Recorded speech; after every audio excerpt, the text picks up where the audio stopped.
آئیے دیکھتے ہیں کہ اللہ تعالیٰ نے قرآن کریم میں نیکی کو کس طرح بیان کیا ہے۔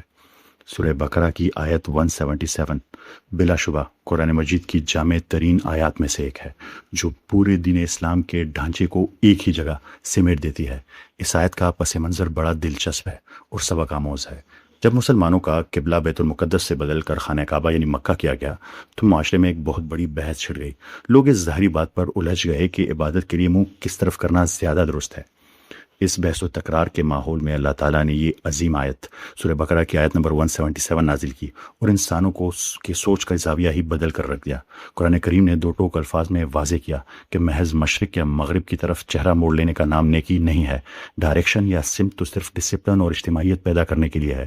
اگر ایک انسان کا دل اللہ کے خوف یا یوم حساب کے یقین یا انسانیت کی ہمدردی سے خالی ہے تو اس کا ایک خاص سمت میں کھڑے ہو کر محض ایک ظاہری ورزش، ایک فزیکل ایکسرسائز تو ہو سکتی ہے، حقیقی نیکی کبھی بھی نہیں ہو سکتی۔ آئیے اس آیت کو سمجھتے ہیں۔ قرآن کریم بتاتا ہے کہ نیکی کی عظیم الشان عمارت جن ستونوں پر کھڑی ہے، ان تین میں سے پہلا ستون آپ کا درست ایمان ہے۔ یہ آیت فرماتی ہے نیکی صرف یہ نہیں ہے کہ تم اپنے چہرے مشرق یا مغرب کی طرف موڑ لو، بلکہ اصل نیکی یہ ہے کہ انسان اللہ پر، یوم آخرت پر، فرشتوں پر، اللہ کی کتابوں پر، اس کے نبیوں پر سچے دل سے ایمان لائے۔ یہ وہ روحانی جڑ ہے جو انسان کو اندر سے مضبوط کرتی ہے۔ جب تک انسان کو یہ یقین نہ ہو کہ اسے ایک دن اپنے رب کے حضور کھڑے ہو کر اپنے اعمال کا حساب دینا ہے، اکاؤنٹیبلٹی دینی ہے، تب تک وہ تنہائی میں گناہ سے نہیں بچتا اور نہ ہی وہ بے لوث ہو کر کسی کے کام آ سکتا ہے۔ ایمان وہ بنیاد ہے جو اعمال کو وزن دیتی ہے۔ دوسرا، نیکی کا دوسرا اور سب سے اہم ستون انسانیت کی خدمت ہے، حقوق العباد کا عملی مظاہرہ ہے۔ یہ اس آیت کا وہ شاندار اور انقلابی حصہ ہے جو اسلام کی اصل روح کو بے نقاب کرتا ہے۔ ذرا غور کریں، اللہ تعالیٰ نے عبادات جیسے نماز اور روزے کا ذکر کرنے سے پہلے انسانیت کی مالی خدمت کا ذکر کیا، اور اللہ کی محبت میں اپنا مال خرچ کرتے ہیں، رشتہ داروں پر، یتیموں پر، مسکینوں پر، مسافروں پر، مانگنے والوں پر اور غلاموں کی گردنیں چھڑانے میں۔ یہاں اصل امتحان شروع ہوتا ہے۔ اصل نیکی صرف تسبیح کے دانے گھمانا نہیں ہے، بلکہ اپنی حلال کمائی کو، جس نے انسان کو محبت ہوتی ہے، اللہ کی رضا کے لیے دوسروں پر قربان کرنا ہے۔ نیکی کا تیسرا ستون عبادات اور اخلاق، عقیدے اور انسانیت کی خدمت کے بعد آیت کے آخر میں اللہ تعالیٰ عبادات کے قیام اور ذاتی کردار کی تعمیر کا ذکر فرماتے ہیں۔ اور نماز قائم کریں، زکوٰۃ ادا کریں، اور جب کوئی عہد کریں تو اسے پورا کرنے والے ہوں، اور تنگی، مصیبت اور جنگ کے وقت صبر کرنے والے ہوں۔ یہی وہ لوگ ہیں جو سچے ہو اور یہی متقی ہیں۔ ایک انسانی معاشرے میں کتنا ہی اچھا کیوں نہ ہو، اگر وہ اللہ تعالیٰ کا حق نماز زکوٰۃ ادا نہیں کرتا تو اس کی نیکی ادھوری ہے۔ اسی طرح ایک انسان کی اخلاقی پہچان اس کا کردار ہے، وہ جو وعدے کرے اسے نبھائے، اور جب حالات سخت ہوں، بیماریاں آئیں یا مالی تنگی ہو تو وہ گھبرا کر اللہ تعالیٰ سے شکوے نہ کرے، بلکہ صبر کا دامن تھامے رکھے۔ یہ پوری آیت دراصل اس بات کا اعلان ہے کہ اسلام میں نیکی، رائچیسنس صرف مسجد کی چار دیواری کے اندر کی زندگی کا نام نہیں ہے، یہ ایک مکمل لائف سٹائل ہے اور ایک جامع پیکج ہے۔ آپ کا قبلہ درست ہو تاکہ امت میں اتحاد آئے، آپ کا عقیدہ مضبوط ہو تاکہ دل میں ایمان کا نور ہو، آپ معاشرے کے کمزور طبقوں خصوصاً یتیموں اور مسکینوں کا سہارا بنے تاکہ خدمت خلق کا حق ادا ہو، اور آپ کے عبادات، اخلاق اور وعدے سچے ہوں تاکہ آپ کے کردار نکھرے۔ اگر ایک انسان کی زندگی میں یہ سب اجزاء موجود ہیں تو قرآن سرٹیفکیٹ دیتا ہے کہ یہی وہ لوگ ہیں جو سچے ہیں، ورنہ محض ایک سمت کی طرف منہ کرنے کا نام دین نہیں ہے۔ ویسے اقبال صاحب، ہمارے پیارے نبی کریم صلی اللہ علیہ وآلہ وسلم نے خانہ کعبہ کی طرف دیکھ کر فرمایا تھا، اے کعبہ تو کتنا عظیم ہے اور تیری حرمت کتنی زیادہ ہے، لیکن ایک مومن کی جان اور عزت کی حرمت اللہ تعالیٰ کے نزدیک تیری حرمت سے بھی زیادہ ہے۔ تو دوستو، بات صاف ہے، ہمارے سجدے زمین کی فزکس سے مکمل ہم آہنگ ہے اور ہمارا رخ کعبے کی طرف اتحاد کے لیے ہے، لیکن اصل منزل انسان کی بھلائی اور اللہ کی رضا ہے۔ امید ہے ابھی آپ کو سمجھ آ گیا ہوگا کہ ہم خانہ کعبے کی طرف نماز کیسے پڑھتے ہیں۔ آپ سب کا بہت بہت شکریہ۔ اللہ حافظ۔